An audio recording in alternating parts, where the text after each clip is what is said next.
Untuk ampunkan semua orang lain. Sebab kita kalau minta doa, ada sebagian orang bincang pandangan masalah minta doa untuk ampunkan semua orang mukmin. Ini benda yang apa ni, sebagian ulama melarang perkara tersebut. Ada apa-apa lagi? Ya.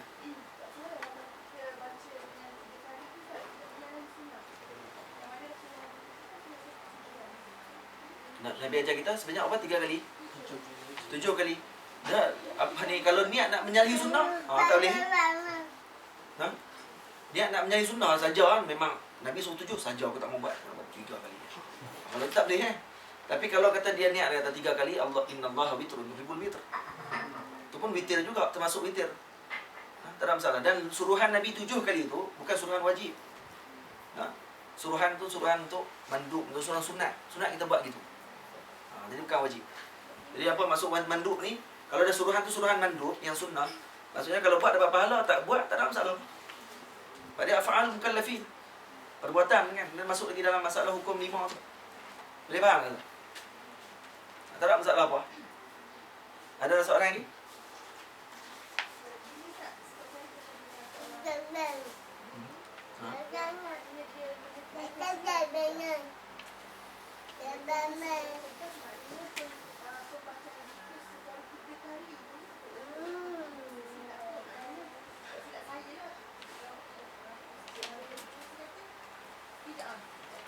Bidah.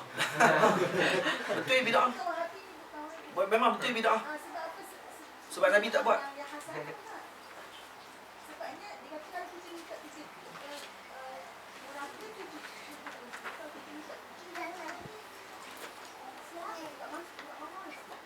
Dia kata macam mana? Ni dah ada 7 pintu. Aku ada 7 pintu. Minta 3 jadi buka 3 je lah. Tak, masalah buka tutup ni kerja Tuhan, bukan kerja kita. Jadi kalau kita minta tu mungkin dia nak takdik tu, ataupun mungkin nak tarbiyah. Jangan malah berzikir. Saya nampak arah tu, guru tu larang tu. Daripada 3, maksud dia kalau dia buat kurang-kurang lagi. Saya bagi, sekarang saya cakap dengan penuntut ilmu. Penuntut ilmu dia pandai ta'ammul. Macam mana kita nak bermuamalah dengan nas. Sekarang ni kalau dengan orang awam, kita boleh ajak gitu. Betul ya guru tu sebut. Jangan sebut 3. 3 ni malah. Innallaha witrun yuhibbul witr. Betul pula dalil gitu. Sonok satu tu pun. Allah majid minna gitu. Malah witir juga tu pun. Dia sebab orang macam tu dia akan suka malah. Jadi mungkin guru tu sebut hanya semata-mata untuk nak bagi jangan malah. Sebut 7. Kalau hatta dia bagi zajr sekalipun. Dia kata tak boleh sebut macam tu. Tu sebagai tarbiyah daripada guru kepada murid, tak ada masalah. Dalam bab tarbiyah waktu tu. Tapi kalau kata dari segi nas perbincangan kita, tak ada masalah. Dan bukan larangan pun. Dan kalau kata kita baca 80 kali sekalipun, kalau kata tidak mau dibuka Allah Ta'ala pintu syurga tadi, bila neraka tidak mau ditutup, tak tutup juga. Kita minta tu hanya sekadar ta'amul dengan hadis Nabi. Kita nak beramal dengan hadis Nabi. 7 kali. Kalau 3 kali, kita nak kata salah. Salah main pada mana salah? Adakah Nabi sebut bacalah 7, jangan baca 3. Gitu. Jangan baca 3 baru haram baca 3. Hak tu usul fiqh. Usul fiqh dibincang waktu tu. Bincang dia apa dia? Lah ni larang nak baca 3. Itu bincangan dia. Cuma guru tu dia larang untuk murid dia, mungkin untuk tarbiyah. Itu saya susah. Dan bid'ah betul bid'ah kerana Nabi tak buat itu. Bid'ah kerana Nabi tidak buat. Nabi selalu buat 7. Tiba-tiba kita buat 3. So kesalahan dengan Nabi SAW buat. Tapi adakah jadi haram? Tu bincang bab lain pula. Sebab bid'ah bukan hukum. Dia bincang bab haram pula. Haram tak haram. Tak haram kerana tidak ada larangan pada Nabi. Boleh kan? Kita bagi tarik tafkir ni. Bagi cara berfikir dengan nas. Jangan apa ni apa berpegang sungguh dengan kalam guru tadi tanpa kita tengok mawara'un nas. Di sebalik nas tu apa yang dibincangkan oleh ulama. Kenapa guru ni buat keluar pandangan ini? Baru kita akan lahir husnuzon dengan guru kita. Bila kita jumpa nas yang lain, tengok-tengok tak ada masalah pun. Kenapa guru aku sebut macam ni? Oh, banyak kita tak ada masalah dengan guru kita. Dia sebut tu dengan tarbiyah.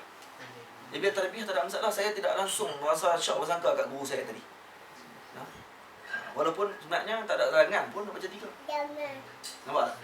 Tu kita ajak orang untuk jadi husnuzon dengan banyak cara. Ada lagi? Ayat tengah bersiap tu, jadi boleh tengok lagi. Dia main ayat dia berhenti. Ya.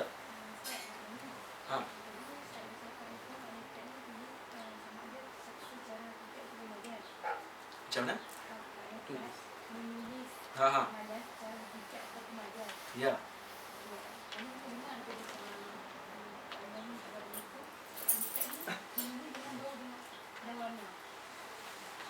Ditulis dengan apa? Bau dan warna. Bau dan warna. Itu di kalau masuk majas ke macam mana? Maksudnya malaikat menulis dengan bau dan warna. Tulis dengan bau. Tulis dengan bau. Ana rasa mungkin itu juga hakikah. Hakikah bukan majaz. Hakikah tapi apa ni Allah Azza wa Jalla dengan apa yang diketahui oleh Allah Taala. Macam mana dia tulis itu Allah. Begini. Yang dimasukkan saudara, mungkin yang dimasukkan dengan tulis dengan bau dan warna tadi ni bukan dipertulis dengan bau. Dipertulis berdasarkan bau yang keluar macam kita sebut tadi. Dan juga warna yang keluar daripada badan orang sebut. Kalau kata orang ni buat jahat, warna dia warna ni.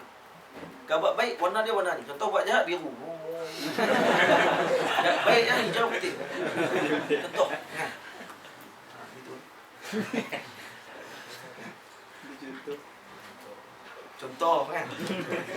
Warna apa pun tak tahu lah kita. Kita bukan mereka. Betul lah contoh. Mungkin yang dimasukkan oleh apa ni yang Ustazah dengar tu yang tu. Bagi kita dah baca tadi. Dia keluar apa ni sebab saya pernah dengar dekat sebelum ni. Keluar warna. Keluar warna tu bukan ditulis dengan warna. Tapi ditulis dengan warna yang keluar daripada badan seorang tersebut. Dia macam ada aura di keliling badan kita ni. Contoh kalau kita ni ada orang buat kajian mata anjing, mata binatang-binatang buah ni. Dia binatang-binatang ni dia ada mata dia boleh tengok aura yang keluar daripada badan kita. Contoh anjing. Dia boleh tahu orang ni takut ke tidak. Dia tahu orang ni takut dengan sebab kadang-kadang keluar aura. Dan mata dia waktu malam dia akan nampak aura di keliling badan orang tersebut. Kalau siang dia boleh bau. Sebab bila kita takut apa ni hormon kita tu akan terenjih keluar, merenjis keluar apa ni bau dia. Bau tu kita tak bau tapi binatang-binatang tu akan bau. Dia tahu depan dia kata, ni penakut ni. Boleh makan ni, tolong ni. Kita dapat tak? Kita dulu. Ha? Ada gitu banyak.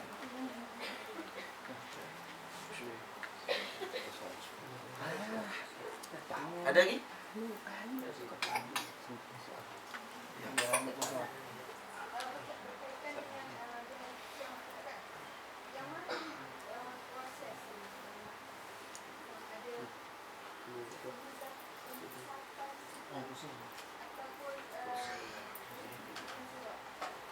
Macam mana? Mana proses dulu waktu kiamat? Proses mana waktu kiamat? Hisab. Yang mula Hisab dulu. dulu ke ataupun jalan terus? Tak, dia mula dengan mana dulu? Mula mana dulu? Ha. Baik, kita akan dikumpulkan depan Allah Taala. Lepas nafqatil ula, nafqatil thaniyah, mula ba'sah, bangkit daripada kubur. Lepas tu kita yahsyur, hasyr. Hasyr tu masa berjalan tu. Berjalan sampai tempat nafqatul ula, mati semua balik.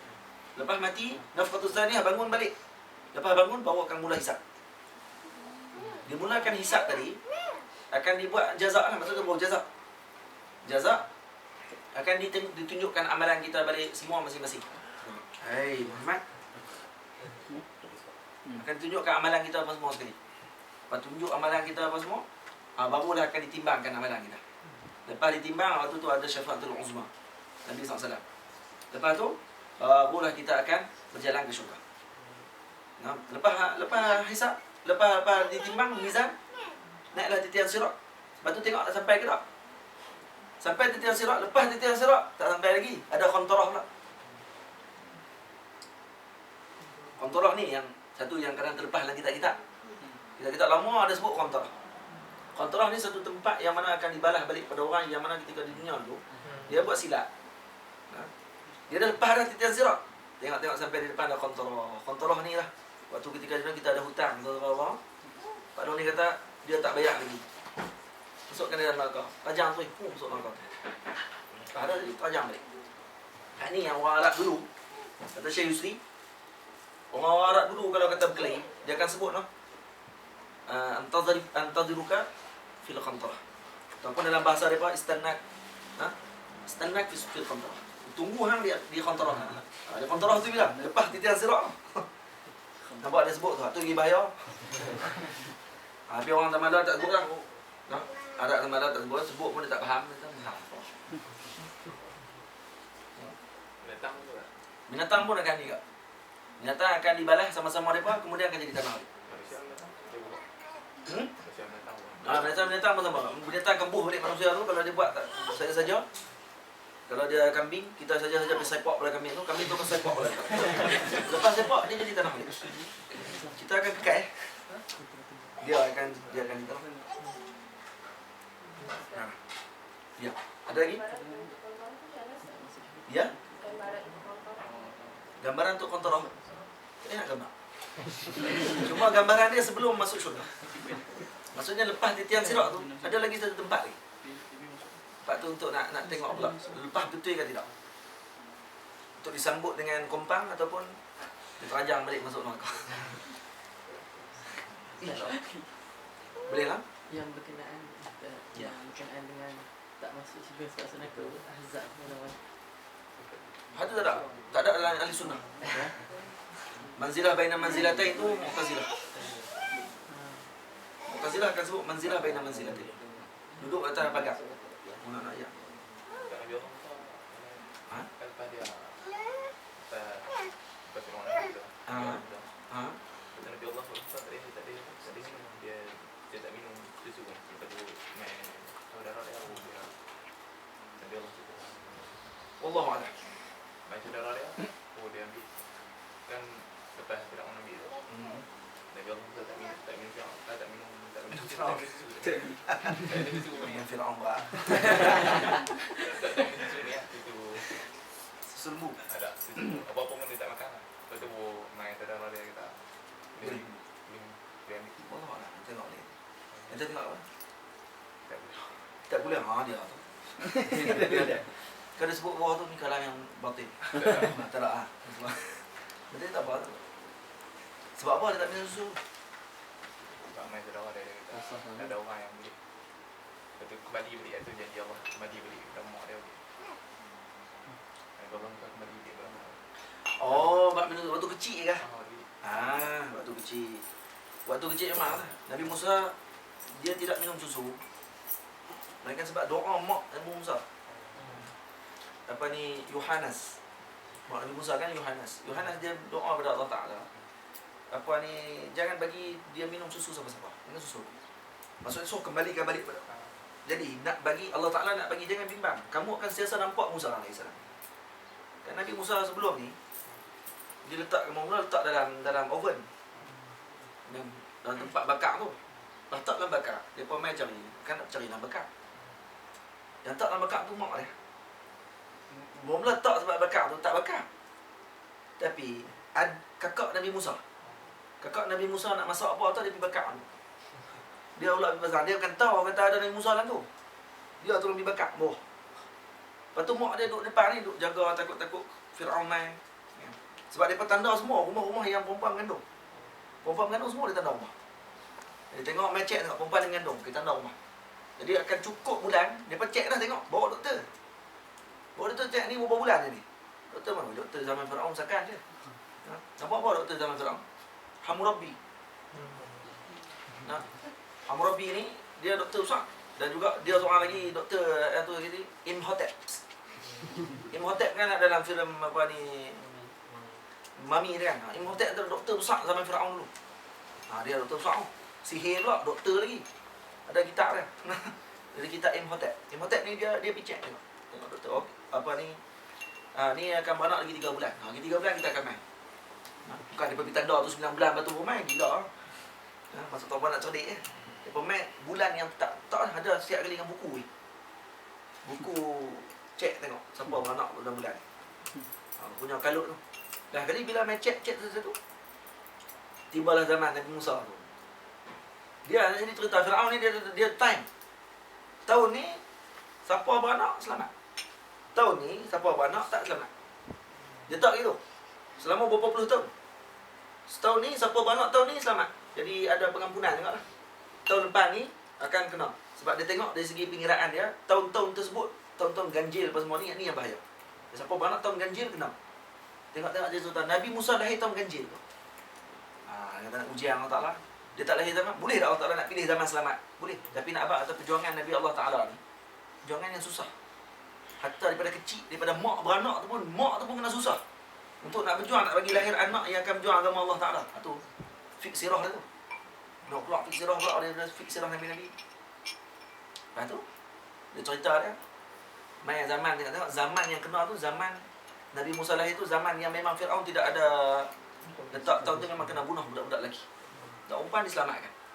Budak perempuan lepas. Jadi sampai di rumah Nabi Musa, mak dia letak dalam faran. Faran tu tempat apa ni? Oven. Kakak dia pula main masak. Lepas mak dia balik-balik tengok. Ha, masak apa dia kata anak duduk dalam tu. Kejut kak dia, mana-mana nak tengok. Dia pergi panas dulu baru nak letak roti. Kan? Dia bukan letak roti dulu bagi panas, bawakan goreng tadi tau. Kan? Dia pergi panas dulu baru letak roti tu dia akan kembang baru keluar. Roti tanduri payah kan. Jadi bila dia tu buka-buka tak ada apa. Duk gelak gitu kan Nabi Musa. Ini salah satu lah. Dia apa kata kami akan cek lagi. Bab itu ni hamba nak macam mana anak tak ada. Anak mati dia kata. Bohong. Dia kata mai lagi. Mai lagi Nabi Musa buat macam mana? Rumah Nabi Musa sebelah sungai. Mak dia ikat bakul tu. Ujung bakul ikat dekat ujung katil. Ni kat tali tu ujung ikat kat ujung katil. Nabi cerita ayat tu tolak putus tali. Lepas putus tali itulah. Yang mana mak dia kata kak Nabi Musa tolong ligan pergi tengok. Dia akan pergi ke mana? Dan kalau kata ada benda tak elok nak main dekat, tolong halau benda-benda tu. Kalau ada buaya akan main, tolong halau. Dan memang sepanjang perjalanan tidak ada masalah. Dan masuk pula elok dalam istana Fir'aun. Istana Fir'aun, dia tidak masuk. Tidak boleh masuk. Melainkan ada pintu dia. So saya baca dalam sirah Nabiyyin wal Mursalin. Dia nak masuk dalam istana Fir'aun sebab anak-anak Fir'aun dia tak mandi kat luar. Dia mandi dalam istana. Lepas tu dia ada sungai khas masuk dalam istana tu. Dia tarik sungai itu masuk dalam istana, dia akan mandi dalam tu. Dan anak Fir'aun dia ceritakan huduh-huduh. Dan Asiyah tidak ada anak. Asiyah comel, cantik. Dan dia tidak ada anak. Dan disebabkan tu selepas mana dia beriman dengan Nabi Musa AS, katanya daripada mula perkahwin syaitan tidak boleh dekat dengan Asiyah. Iblis Fir'aun tidak boleh dekat dengan Asiyah. Jadi setiap kali Asiyah nak bersama dengan Fir'aun, bukan Asiyah, Iblis yang akan bersama dengan Fir'aun. Asiyah diselamatkan Allah Ta'ala. Dia berdawai lagi kata. Dan bila dia cerita anak-anak Fir'aun ni wuduh kena penyakit kulit, penyakit sopak, kena penyakit di wuduh. Sebab tu tak nak keluar rumah anak Fir'aun. Dah lah, ni anak jahat betul. Jahat juga. Lepas tu wuduh pula. Bila Nabi Musa sampai dalam tu dengan bakul tu, anak Fir'aun yang pertama pergi sentuh anak perempuan ni. Pergi sentuh, dia jadi macam keluar cahaya comel terus. Kulit jadi elok terus. Lepas tu hak lain pakai pergi sentuh juga. Sentuh jadi elok kulit. Ini kisah sebut gitu. Ada kalau kata Israeliat sekalipun tidak ada masalah untuk kita percaya. Nah, kerana apa? Kerana ni bab mukjizat. Ataupun irhasat. Irhas sebelum Nabi jadi Nabi. Selesai tu semua. Akhirnya nak menyusu. Susu pi apa semua tak minum. Serta pendek tu, panjang lagi tu. Nak susu tak mau minum. Dibuatlah satu pengumuman. Siapa yang boleh bagi minum anak ni? Nah, maka dikumpul semua orang. Semua orang dia tak mau. Nabi Musa tolak tu. Buat tak lihat. Maka waktu tu lah peluang mak Nabi Musa untuk main. Nah, mak Nabi Musa pun beratok sekali. Sampai kat Nabi Musa pun duduk elok, peluk, isap susu tu. Maka tiap-tiap hari mak Nabi Musa boleh main ke istana Fir'aun. Tak ada masalah. Dan keadaan tetap anak dia yang akan susukan sendiri dan tidak dia apa-apakan oleh Fir'aun. Mak dia main. Maksudnya apa dia? Kadang-kadang ujian ni, dia bukan main. Kadang kita duk rasa benda yang susah tu kan buat kita susah. Tak. Bila susah, kalau dia bela di rumah, bagi susu di rumah, mati Nabi Musa. Tapi rupanya Allah Ta'ala pilih di tempat yang paling bahaya kali. Dia bagi susu dalam istana Fir'aun tu. Masa hidup dalam istana Fir'aun bagi susu tak kena apa pula. Nampak tak? Allah Ta'ala aturan Allah Ta'ala macam ni. Itu cerita dia. Jangan pis. Sekali dia balik. Dia macam dia. Oh iya tak? Ya. Al-A'raf tu ada tafsir lain. Al-A'raf. Al-A'raf. Al-A'raf. Ashabul A'raf ni. Ada tafsiran lain. Cerita apa? Dia anak cerita tu Ayat Quran. Ayat Quran macam yang ada pandangan kata siapa tak bayar hutang semua tu kan. Dia akan duduk Al-A'raf. Dia ustaz dia. Tak pasal. Ada lagi? Ya. Ayat kabur makan Allah itu terus moga. Karena kalau buat musnah tapi kita tak kita orang bahasa. Mereka bukan sebenarnya. Dia kabur maktan Allah. Taqul ma la taf'alun. Allah SWT kalau kata kita suruh dan kita tidak berniat untuk nak buat. Kita hanya suruh orang untuk buat, tapi kita sendiri tak berniat untuk nak buat. Kita berniat, insya-Allah termasuk dalam orang yang masih dikit. Maksudnya kalau tidak tak boleh suruh langsung. Faham tak? Kita tak boleh suruh orang nak buat apa sebab kita tak tahu kita nak buat ke tidak lepas ni. Jadi kalau itu akan taktil tu hukum amal ma'ruf nahi munkar. Yang kita nak nahi amal ma'ruf nahi munkar, kita tak tahu akan datang kita rutin kita akan buat munkar. Jadi yang tak dibenarkan ni kita suruh, tapi kadang-kadang kita sendiri tak berniat untuk nak buat. Faham? Jadi kalau kita suruh tapi hati kita sebut aku suruh orang ni, aku pun kena buat juga ni. Tiba-tiba kita terlupa kita nak buat. Bukan terlepas daripada dosa aku. Itu ni sebab terlupa. Inna Allah apa ni tidak akan kenalkan Rufi al-Qalam. Ada lagi? Last.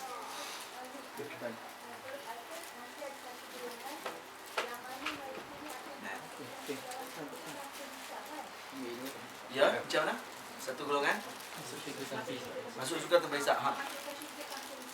Ya.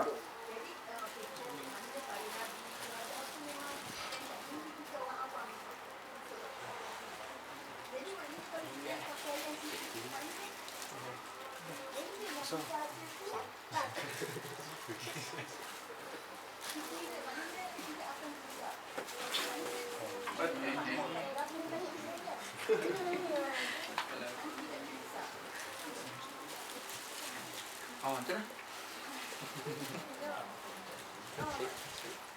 Angin. Tak ingat.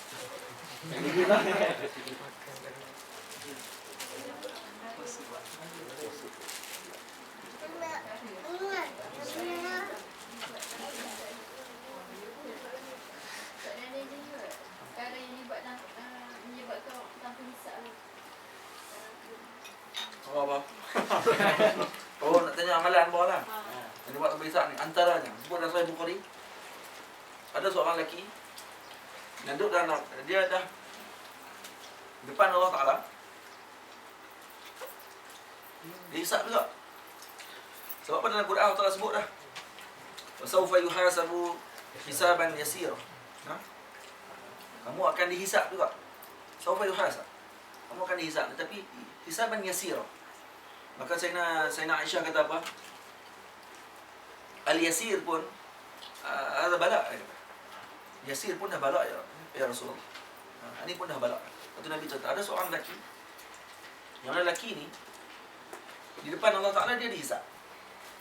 Dia ditunjuk semua amalan yang dia buat. Allah Taala tanya kepada dia, "Tidak kamu buat sekian-sekian? Ni amalannya panjang tu depan orang ramai. Tidak kamu buat sekian-sekian hari ni, pukul sekian-sekian?" Kata ya Allah. Dia tidak buat benda lain. Tak mampu nak kata apa, melainkan mengaku saja. Dia mengaku satu-satu semua amalan dia buat tadi. Kemudian Allah Taala kata